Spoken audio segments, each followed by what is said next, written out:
नमस्कार मंडळी, जाणीजे यज्ञकर्माच्या नवीन भागामध्ये तुम्हा सगळ्यांचं अगदी मनापूर्वक स्वागत आहे। आज आपण हेल्दी स्नॅक्सच्या सिरीजमध्ये बघतो आहे ते आहे दुधी भोपळ्याचे थालीपीठ। दुधी भोपळ्याचं थालीपीठ एकदम खमंग, खुसखुशीत, मऊ आणि पौष्टिक अशी गोष्ट आहे, असा पदार्थ आहे।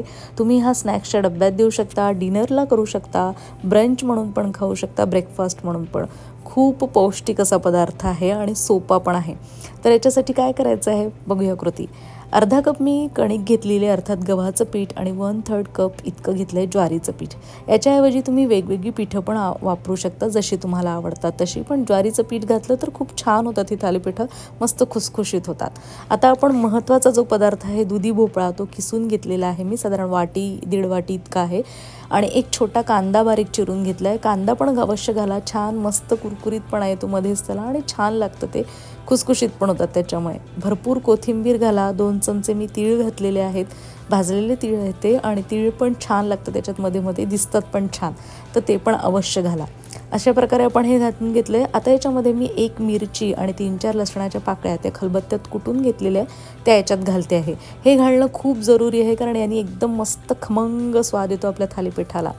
हिंग घातलंय चवीपुरतं, अर्धा टीस्पून हळद घालते आहे, आणि अर्धा टीस्पूनच्या थोडंसं कमी मी तिखट घालते, कारण मिरची घातल्यामुळे तिखटाचं प्रमाण तुम्ही तुमच्या आवडीनिवडीप्रमाणे कमी जास्त करू शकता।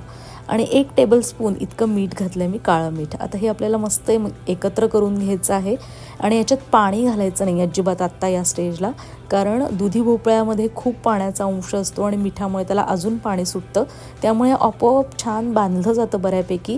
अगदीच नाही बांधलं गेलं तर आपण त्याला थोडंसं पाणी घालणार आहे। पाण्याचं प्रमाण थालीपीठाचं तुम्ही मिश्रण किती घेता आहे त्याच्याप्रमाणे ते ठरवा, कमी जास्त करा, पण अगदीच कमी पाणी घाला आणि थोडं थोडं करत घाला, नाहीतर ते एकदम सैल पीठ होऊन जाईल आणि थालीपीठ आपल्याला थापता येणार नाही नीट। तर हे थोडंसं घट्टसर मळायचं असल्यामुळे आपण आधी ते मिक्स करूया, आणि थोडंसं मी अगदीच 3-4 टेबलस्पून इतकंच पाणी घातलेलं आहे, म्हणजे अगदी पावपेक्षा पण थोडंसं कमी, आणि त्यांनी छान मिळून आलेलं आहे आपलं पीठ।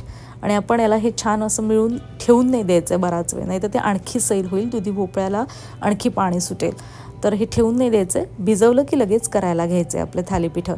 एवढ्या पिठात साधारण 2 ते 3 थालीपीठं होतील, छोटी छोटी केली तर 3 होतील, नाहीतर 2 होतात आहे एवढ्या याच्यात, मोठी मोठी केली तर। आणि एकदम पोटभरीचा प्रकार आहे, त्यामुळे मुलांना तुम्ही एकदम उत्तम प्रकारे गरमागरम सकाळी स्नॅक्सच्या डब्यात हे देऊ शकता। पौष्टिक तितकेच हेल्दी आणि तितकेच मस्त, मुलंही खूप आवडीने खातील, भाज्याही पोटात जातील। तर असा साधा असा प्रकार आहे, नक्की ट्राय करा। आता मी काय केलं आहे ना, की तव्याला गरम नाही केलं आहे, तसंच थोडंसं तेल लावलं आहे आणि त्याच्यावरच असं हाताने थापून घेते। एकदम मस्त काम होतं, दुसरं भांडं करायची गरज पडत नाही, पोळपाट लाटणं काही पण, आणि फटकन होतं। गॅस नंतर सुरू करायचा, आधी थालीपीठ थापून घ्यायचं आहे छानपैकी, आणि असं हाताने मस्त थापायचं आहे, बोटाचे त्याच्यात वळ उठले की खूप छान दिसतं ते। आणि वाटलं तर तुम्ही थोडासा पाण्याचा हात घेऊन त्याला अजून छान बारीक थापू शकता। याची जाडी तुम्हाला कशी ठेवायची त्याप्रमाणे तुम्ही त्याला थापा, आणि याला असं छान छिद्र करून घ्यायचं आहे, म्हणजे त्याच्यात तेल सोडून आपण थोडंसं त्याला छान कुरकुरीत करून घेणार आहे, म्हणजे काय होईल की ते आतून पण छान शिजणार आहे, खमंग होईल अगदी।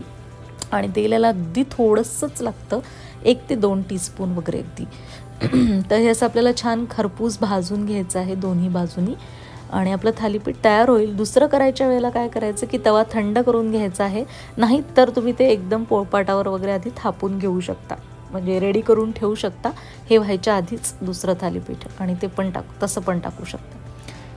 तर हे बघा, आता मी बाजूनी पलटून घेते आहे, छान खमंग कुरकुरीत झालेलं आहे, आणि भाजीमुळे त्याला एकदम खुसखुशीतपणा पण येतो। तर असं आपलं हे पोटभरीचं पौष्टिक पदार्थ तयार झालेला आहे। ही रेसिपी तुम्हाला आवडली असेल तर नक्की सांगा मला, कमेंट करा, लाईक करा आणि शेअर करा जास्तीत जास्त लोकांपर्यंत।